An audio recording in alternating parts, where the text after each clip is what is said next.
Hey everybody, it's September 10th, Friday. It's self-made time. We're going to New York. I think he's in New York right now. DJ Stacks. I'm excited to talk to DJ Stacks. Like the way I say that? I'm trying to pronounce it my way, the right way. But I love Friday interviews because it sets the weekend. It sets everything going forward.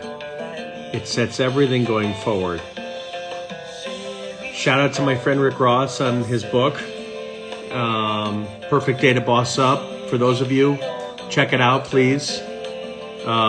Especially chapter 13. That's right, chapter 13.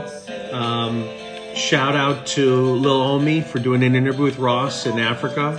So I'm excited to see that. But right now we're going live.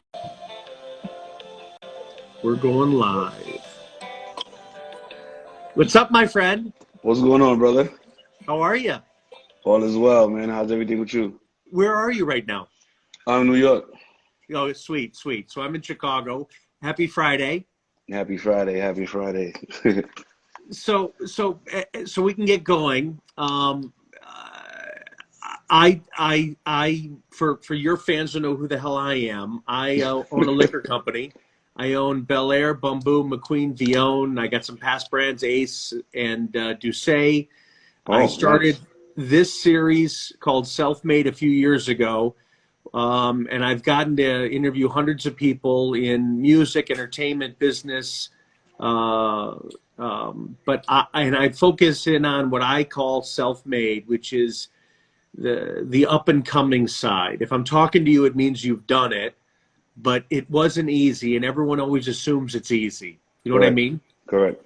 So what does self-made mean to you? Oh man, self-made to me is hard work, perseverance, going through the struggle and being able to come out of the struggle, winning, whatever that means to that person. Most people think self-made means, doing it by yourself. I don't think anybody ever does it by themselves per se, but I believe it's your drive. Like you could have all the friends in the world, all the supporters in the world, but if you don't have that drive to make it happen yourself, it's not going to work. Where do you think your drive comes from? Honestly, sometimes I ask myself that question. Like, I feel like, there's always another level to things. So where you can accomplish one thing, it's never enough for me. So people sometimes ask me like, are you ever content? Are you ever happy? I'm like, I'm happy. I set goals in life and I do certain things, but I feel like there's always something else to do. So I never stop. Like it's crazy. Do you think, because I do this, I always thought to myself, I've stopped doing, or I shouldn't say that, it's still happening, where I think in my head, if I can achieve this, then I'm there. But once I got there, it's like, right. No. Right. There's something else I want. Right. Do you feel that's that? definitely all the time. Like I could do something now and I could be in the mix of what's going on and I'm already thinking about the next thing. And it's just weird with me. I don't know, but I feel like that's what keeps me going. Like I never stop. Always super hungry. When did you pick music as the thing you wanted to focus on? I mean, I'm starting to think music picked me. Because, ever since I was born, it's always been music. My parents, my father's always been into music, my brother. And I remember growing up, I was like 9, 10, and they would have me play the house parties, have turntables, and they would just give me the records to play. So I've been learning music for quite a long time.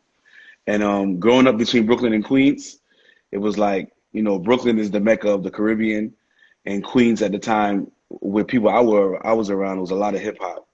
So I met like the Jam Master Jays and a lot of DJs from out there, and I was always just around it, and I'm just in love with it. So for me, I went into a career that was something that I love. Like I've always been into it. So there was nothing. Let me ask it differently then. What would you be doing if it wasn't music? Honestly, I don't know. I went to school for computer engineering. I got my degrees, but Never went into it, never even cared for it. I think I was just in school just to please my parents. Do you feel? Do you ever feel? Because I envy that. My problem always was I didn't know what the hell I wanted to do. Right. And I wish I had one thing that I just always loved and focused on. You know what I mean? It took me a long Mm. time to figure that out. Do you ever appreciate that side? No, I love it. I love it. I appreciate it a lot. And I felt like it made life a whole lot easier for me. 'Cause, like I knew what I wanted to do, Yep. and I had a job, I had a career, I had everything, and it got to a point where I felt like, okay, it's either I pick this or I pick this, and if I don't go this route, I feel like I'm gonna regret it because I didn't give it my all and an opportunity and a chance. And if I do, if it doesn't work, then I'll give myself a certain amount of time to retract and do something else. But it's always been my calling, always. So so Stacks, for me, I've had, and I tell people like I believe transparency. So I think it's a good thing when people know struggle side. And I've lost everything. The company was going to be wound up. So many things have happened negatively, which is the positive outcome of it all. Hmm. Like, what were your struggles? I mean, I want to say between my parents, between people believing in me. It's hard when it's like you want to be a DJ. Like, let's just start at that point. A DJ, like DJs don't make no money. Like it's hard to get to that point. Like how much do you have to do to get to that point? Or you want to throw parties? Like so, my parents, it was like, well, listen, you went to school. Like we make sure you went to school and got an education, and you want to just go throw parties and you want to just go into music. And it was that it was sleepless nights. I mean, sometimes not having any money to throw an event. Yep. Um, just going based off of your reputation at times. Like I've been through things where it's like, oh man, like I put myself in a situation, how am I gonna get out right now? Yeah. But I believe I'm a very optimistic person. I believe with every negative, like you just said, is a positive. Whether it be the experience, whether it be the knowledge, something of that of whatever's going on has to help do something better.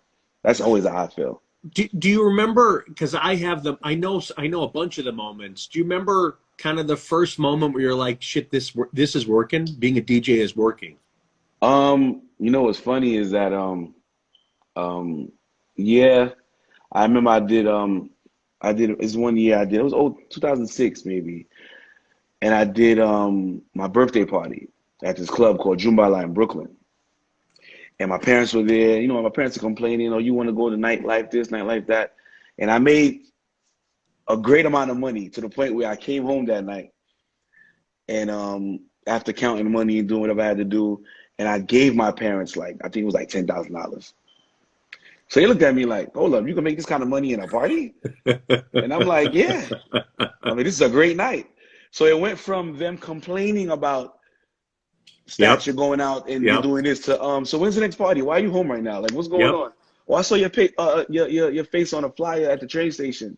And then it's funny, that same year we brought Rick Ross to Brooklyn for the first time, Wow. right? And the party was just amazing. Even though it ended kind of crazy, but the party was just like, wow. So the amount of money that we made, everybody was just like, so to me it was like, wow, there's this type of money in throwing parties and in DJing. And then it grew from there. And I went from doing that to throwing parties in Florida. And at first it was like a battle. It was like, okay, it says you're throwing a party and another promoter's throwing a party. And so it was like this whole thing. But when I realized so much money was involved, I took my energy from actually paying attention to everybody else and threw it completely into myself Yep. and what I was doing. And that's when I Yep. realized that I could be very, very successful. Yep. Do you remember? And I'm just imagining kind of the moment where you got that first call from some club, some country, some place where Hmm. we want you to come. Hmm. We want you to Um, come. I mean, my first time going to Paris, I think it was like 2004. Yeah. That was like a big deal for me because I've never traveled, like I've never left the States before that to actually play music. And then I remember when I was at work one time and I'm sitting there just doing nothing. And I get a text and it's like, yo, blood. And I'm like, who's this? It's like, it's Wyclef. Yeah. So I'm looking at my phone like, Wyclef. I'm like, yo, what's up? So I ran to like this little area. I'm like, yo, what's going on? He's like, yo, listen, I need you for my New Year's party. So I'm like, okay, another day to call out of work. And then he's like, how much? And in my head, I'm like, you can call anybody in the world right now that would probably jump to this occasion. So Yep. to me, I'm like, nah, I'm good, brother. Like, because I know it's all about networking for me. I Yep. know how to work the room. So to me, you put me in a position, in a certain position, in a certain light. Sometimes it's not about the money, it's about the relationships. Yep. So I was like, nah, brother, I'm good. He's like, you sure? I said, I'm good. So I made sure I called out of work. I got a bunch of friends to go with me. I went there and I just networked and I worked the room and I met a lot of other people. And that same day, while at his house, he said, do you have a passport? I said, yeah. He said, all right, we're going to Montreal. All right, cool. And that's how we started building our relationship.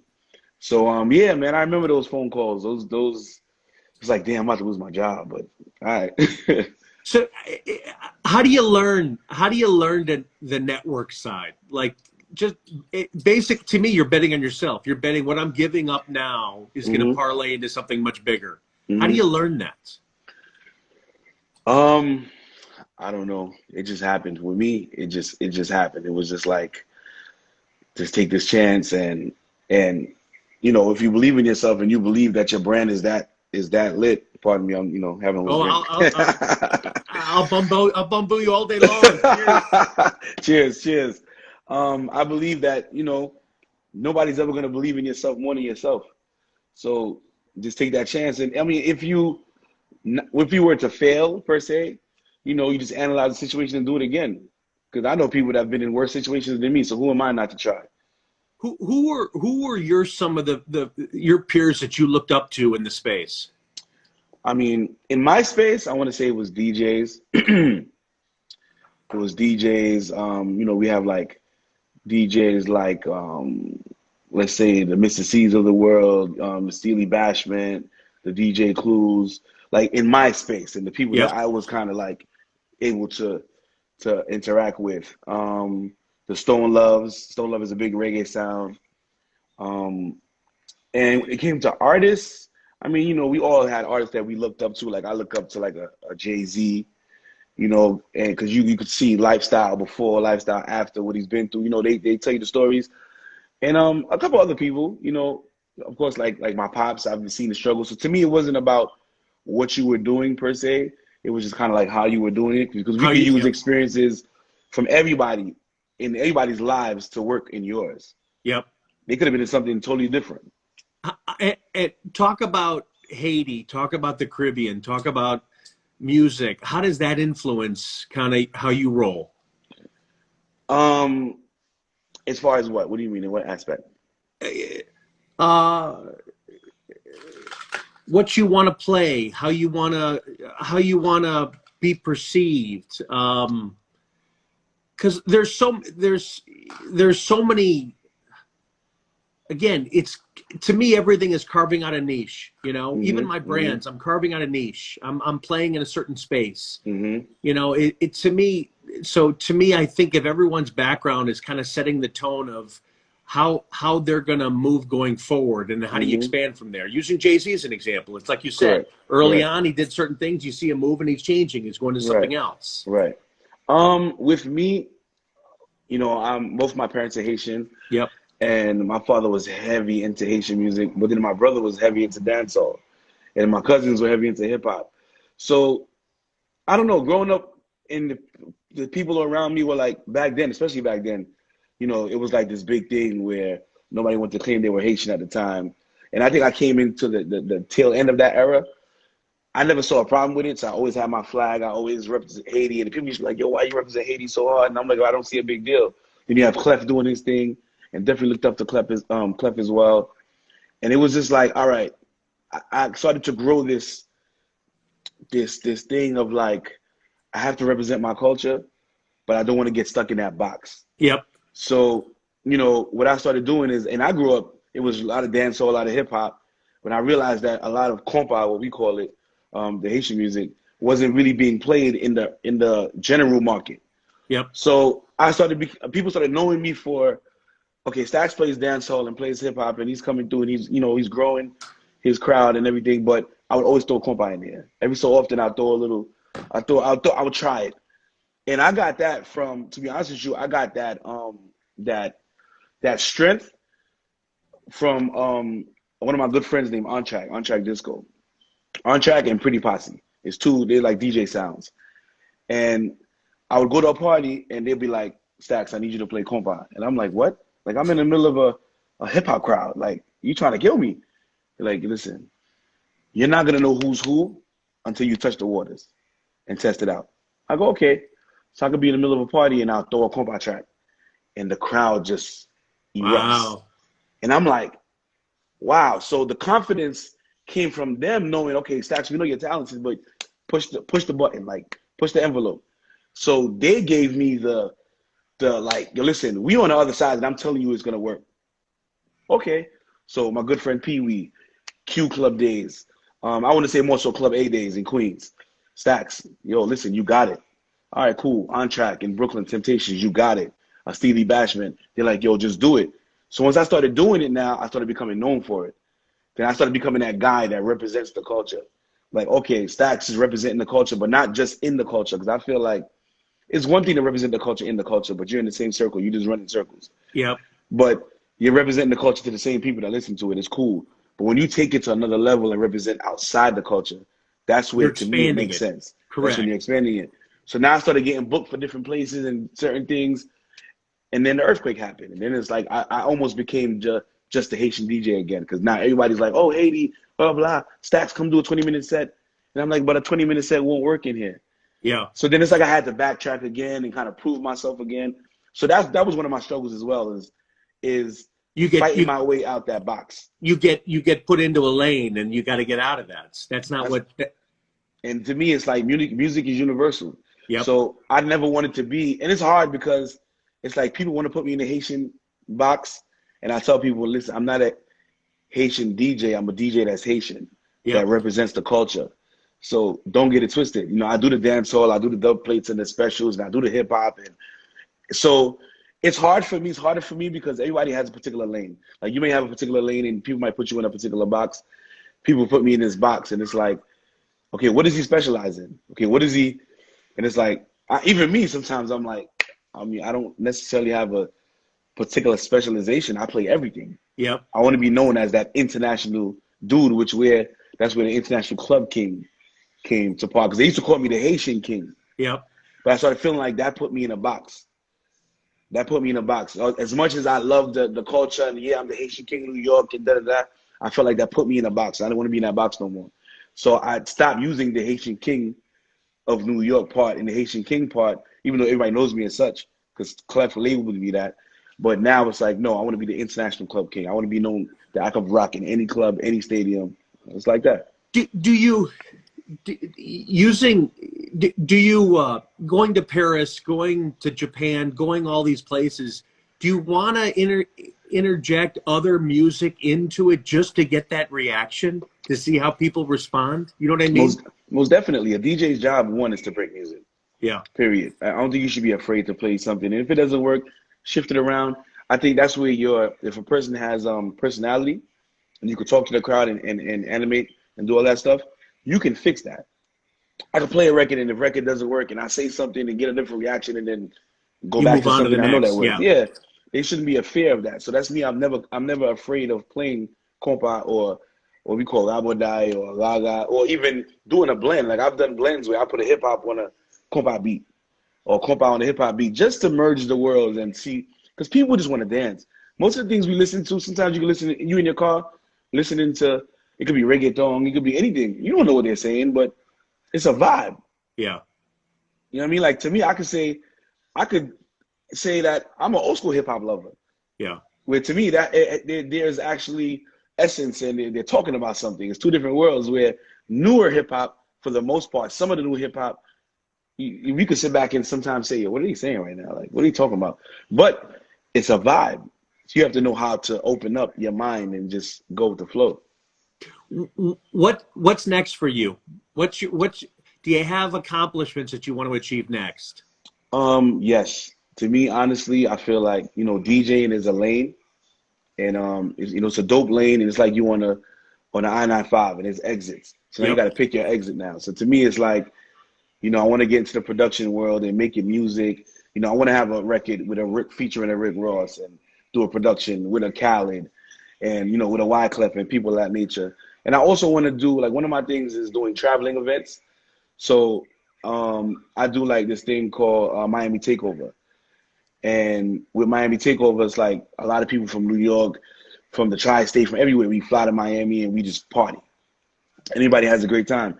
And I've done, I created this thing called Spring Break Haiti. So for 2 years, I brought people to Haiti.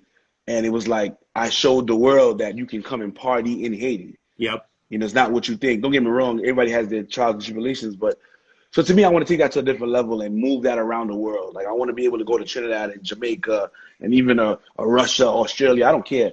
I just want to create an experience now. So that's one of the companies I created called World Fets. Yep. And that's to basically bring a different type of vibe and experience, like Europe, anywhere. But yeah, I definitely have bigger things that I And definitely want to do. what's High Profile Music Group?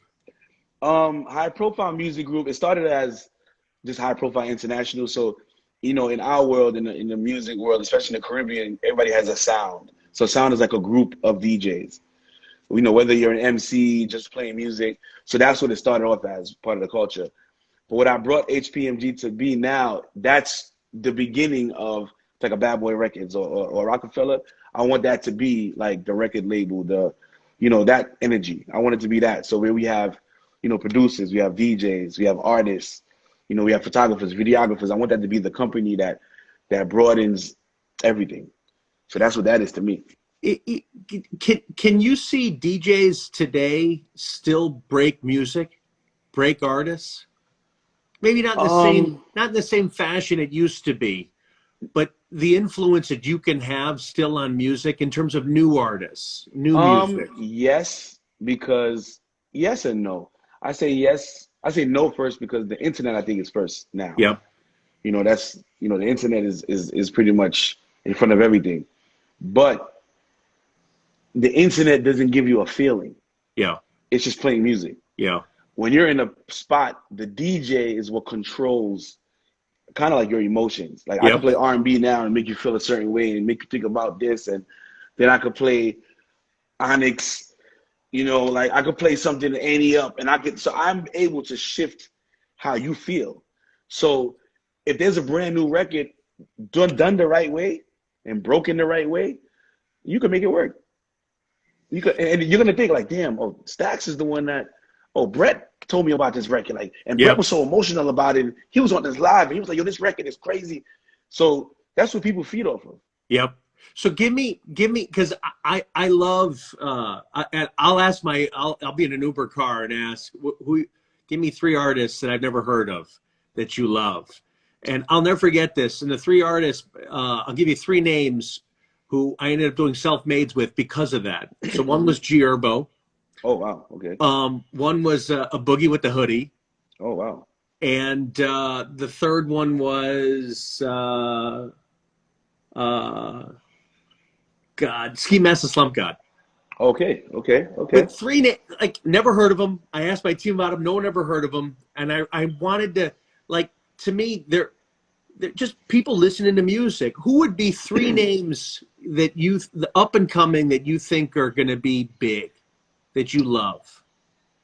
Wow. I mean, on the Brooklyn side, I want to say like a Dusty Locane. I'm not quite sure if you ever heard of him. No. We have Mr. Chicken.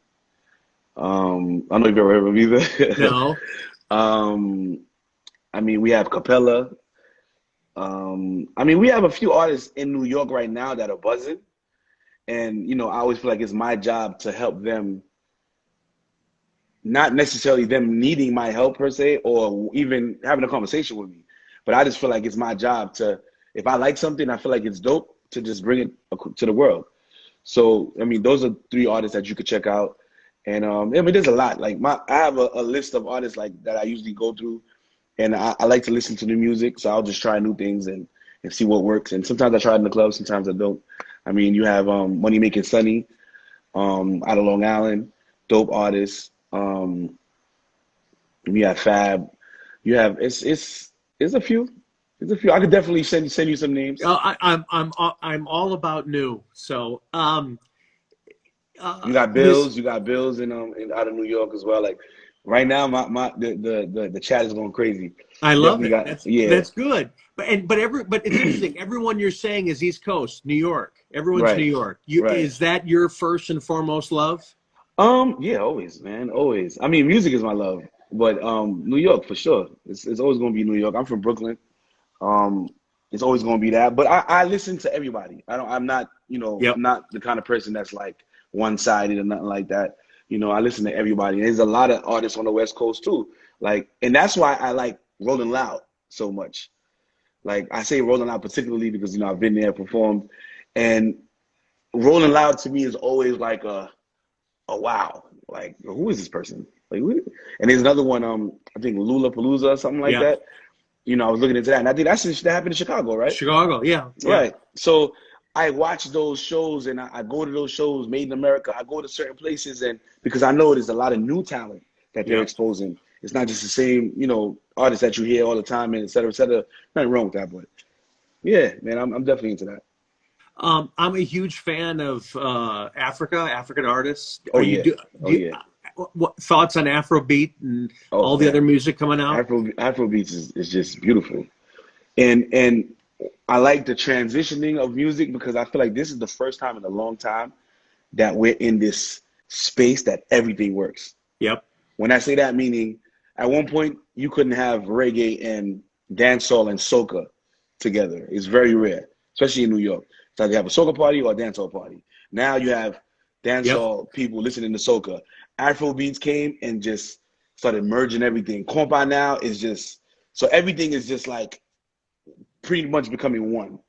And you could hear it in the music when you start listening to like, the Tory Lanes and the Rihannas and even with Khaled with the Maria remix, and so everybody's merging the worlds now. You have Cranium, which is a huge artist, and he's a dancehall artist, but he's huge in the Yep. Afrobeats world. Yep.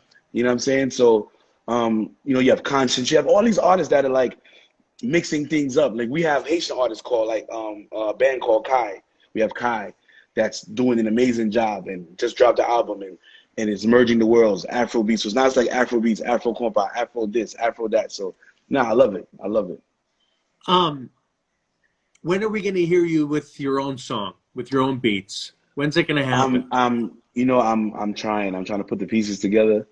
And I've done a lot of remixes. I've done some remixes, and I did that just to get into the feel of like putting out music, just that simply alone, just putting out music. Like when we got on the live, I heard you playing a record. Yep. That's an original. That's actually an Yep. original record. My good friend Crystal in Paris, she helped me put that record together. So I tried the compa thing, and then I try to merge the compa with the R&B, with a little hip hop, because I'm trying to show people. I don't want to put out regular music, and when I say Yep. regular, meaning I don't want to put out something that I don't feel or can put my all into it. I want to put out a Afrobeats compa record with Rick Ross. Yep. I want to put out a compa dancehall Afrobeats with a Cranium. Yep. Like that's what my vision is because I feel like that's where the world is at right now. Um,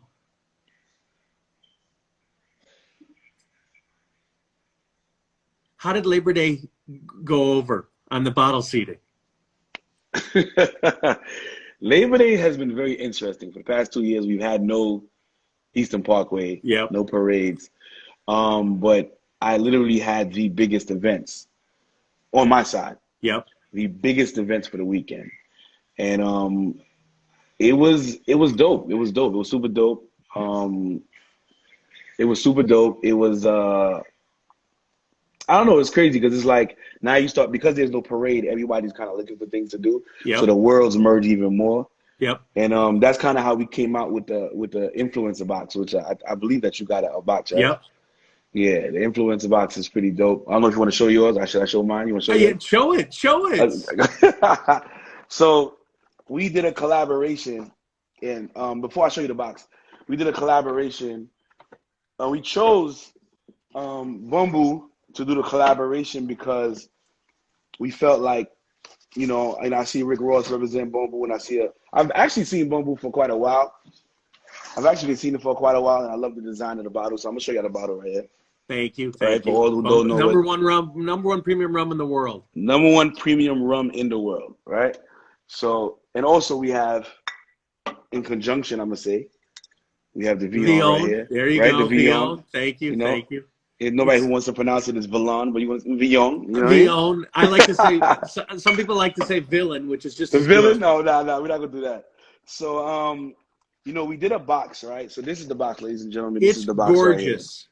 It's So gorgeous. it was literally the Labor Day fetting kit, Yep. right? And in this box, I did something. I did a lot of flags on the box, all the flags on the box. Not every flag, but all the flags on the box. And in the box, I put in. We had Monster. Yep. We had the Toucans headphones. Which are So killer. They're gorgeous white headphones. these, right? Toucans Gorgeous. headphones, and that's a company that sponsors me. So Monster sponsors me. Um, Toucan sponsors me. I'm sponsored by Tote and Carry as well. And we chose BUMBU because I felt like, BUMBU and the influencers. And I felt like, you guys understand the culture. It's an open-minded brand. And a lot of brands don't know how to open up, and see the bigger picture, especially when it comes to, the urban Caribbean market. And we chose our influencers. So the influencers that we chose were like a Rick Ross, Safari.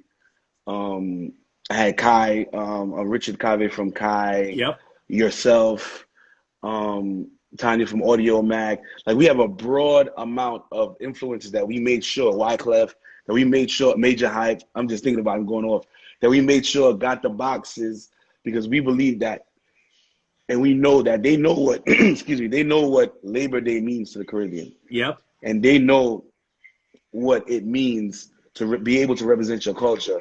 And being that we couldn't do it on the Parkway, we felt like, you know what? There's Listen, a different way to go. there's a different way to go. So everybody's like getting these boxes. You're like, yo, like Stacks partnered up with this brand to send us boxes, and it's like a fetting kit. So Monster Energy, make Yep. sure you're on point. I represent Monster Energy, and a couple other things. And speaking of the headphones, so I'm gonna do this live right here because you got a They're pair of white headphones. they're dope as shit. They're all, I got people jealous of me. How's that? So how about this? So Toucans decided to actually manufacture the official DJ Stacks headphones, Nice. the edition. Nice. So these are reds. I'm gonna make sure you get a pair of red ones. Who So picked the these, color? Who picked the color? I picked the color. I love red. Oh, I love it. Love it. So these are the first official DJ Stacks manufactured headphones. Are gonna be in stores, and I'm gonna make sure that you get a pair for Oh, sure. I love it. They're And awesome. I'll try to sign the inside. So hopefully one day my signature means something. But No, it's um, awesome. But shout out to you because you did a fantastic job, and the kit was beautiful, and thank you. everyone just gorgeous, and the things you put in it were spot on. When I got mine, I was like, wow. It's the best flattery is when you copy. I'm like, I gotta copy this shit. This is great. This is great. This is great. But Nah, I thank love you. I it. But appreciate you it. I said something appreciate it. which is close to me, which is there's nothing better than working with other people like yourself. And if we can help each other, and we're very open minded. I like to let other people lead because, again, if I'm the decision maker and everything, it doesn't work. I want other Correct. people to have the say. And this is Correct. what you wanted to do. Let's go do it. This is No, great. definitely, definitely. I Um, mean, I mean, definitely with the help of Monster Energy, BUMBU, and I must say, I'm actually the first. I'm actually the first and the face signed artist DJ to Monster Energy, representing the urban Caribbean. So I definitely thank them. Salute to them, and salute to Toucans. Salute to everybody. I mean, BUMBU's just. I'm not gonna lie, like. I actually slowed down on drinking and doing certain things, and then I tasted the BUMBU, and I'm like, wow, wow. Shouts to Sam Sneak too, because Sam Sneak put me on a while ago. He was trying to tell me, and talking to Ross and talking to everybody, definitely put me on, and it's dope, man. I It's can say dope. this honestly. Sam Sneak's dancing's gotten better ever since he started drinking bamboo. Yeah, facts, facts, big facts, man. Yeah, but I definitely want to put something together and represent the brand and the brands in a different light. Because I'm quite sure you don't get influencer boxes every day. No, God, no. No, I loved it. I loved it. Well, DJ Stacks, love talking to you. Good luck with everything. I love the Thank you. energy Thank you. and what you're bringing. And if there's anything more we can do together, I'm all ears. My team and our ambassadors are behind you. And I hate to say this, I'm going to say this in front of DJ Clue if he's out there. I got my favorite DJ's favorite DJ is now you. Bop, bop, bop, bop. Nah, man, I appreciate it. I appreciate it. Shouts to my team, HPMG. A lot of them are in the chat right now. Shouts to my team. Shouts to my manager. Shouts to the family. Shouts to everybody that believes in DJ Stacks and believes in the brand and believes in the movement. And I'm not gonna lie to you, like I said, I feel like I haven't accomplished anything yet. And I've done some, I feel like I've done some major things in comparison to a lot of other people, but I feel like I'm nowhere yet. Yeah, no, and that's the fun part that's where I talk to Ross about this all the time is just keep grinding, don't stop. That's it. Yeah. Just don't stop. It's especially if you love it and it's fun. And that's what this is about right now. No, most definitely. Most definitely. But Stacks, thank you. Have a great weekend. I appreciate you. Thank you as well. Stay healthy and let's keep going. All right. Most definitely. Most definitely. Thank you, everybody.